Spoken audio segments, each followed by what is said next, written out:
The honourable member from Leeds, Grenville, Thousand Islands, Rideau Lakes. Last night at committee, the hand-picked Liberal chair of this Prime Minister's billion-dollar green slush fund was exposed as having used staff at the fund to round up $10 million for her project that had been deemed ineligible.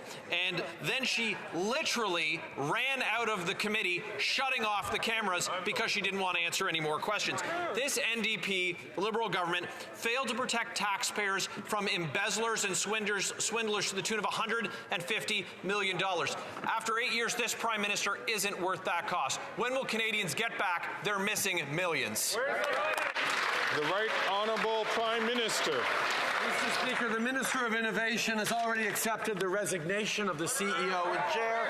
When allegations are made and issues arise, it's both appropriate and necessary for there to be a review of the matter.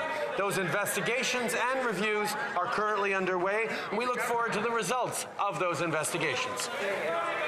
The honourable member from Leeds, Grenville, Thousand Islands and Rideau Lakes. Well, it's going to be more in-depth than the whitewash investigation that this Prime Minister and his minister put forward. They're under investigation by the Auditor General, 2 Conflict of Interest and Ethics Commissioner investigations. Their board chair, his hand-picked chair, resigned in disgrace along with the CEO. The Prime Minister was handing out millions after his minister knew that his insiders had their hand in the cookie jar, taking $150 million taxpayer dollars. This Prime Minister isn't worth the cost after 8 years, and his NDP-Liberal government couldn't be more out of touch. So who got rich and where did the missing millions go? The Right Honourable Prime Minister. In service of making cheap political points, the Conservative Party of Canada can't take yes for an answer. Independent officers of Parliament are investigating.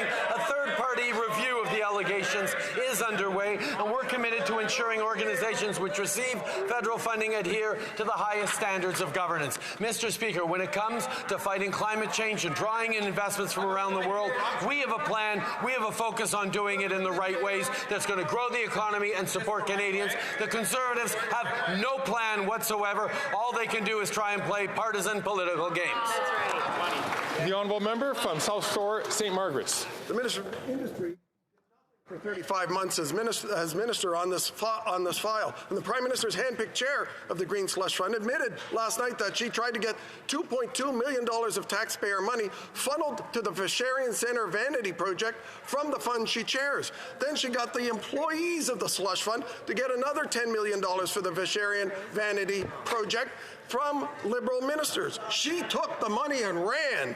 Visharian claimed that was being an entrepreneur. We're calling it grifting. Why did the Prime Minister let his green slush fund chair abuse the taxpayer for personal gain? The Right Honourable Prime Minister. The Minister has already addressed this question, and investigations are underway.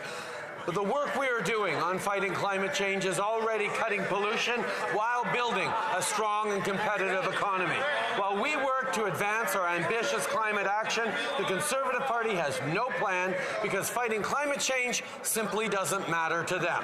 The Conservative leader is turning his back on future generations on both environment and economy by refusing to commit to Canada's targets like his mentor Stephen Harper did when he withdrew from the Kyoto Accords.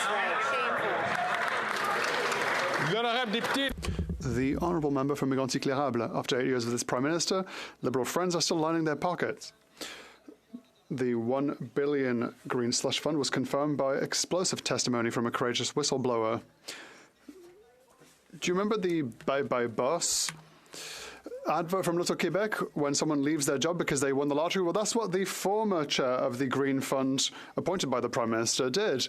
She fled, running from a committee with her pockets full to the brim with $10 million. Mr. Speaker, when will the Prime Minister finally get Canadians' money back? The Right Honourable Prime Minister.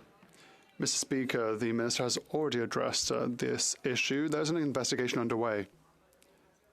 With regards to the environment, we will go beyond the Harper government's objectives for 2030, and the most recent emission forecasts show that Canada is ready to reach its climate objectives for 2030. An objective that is new, tabled by a government, and attainable. Our plan works.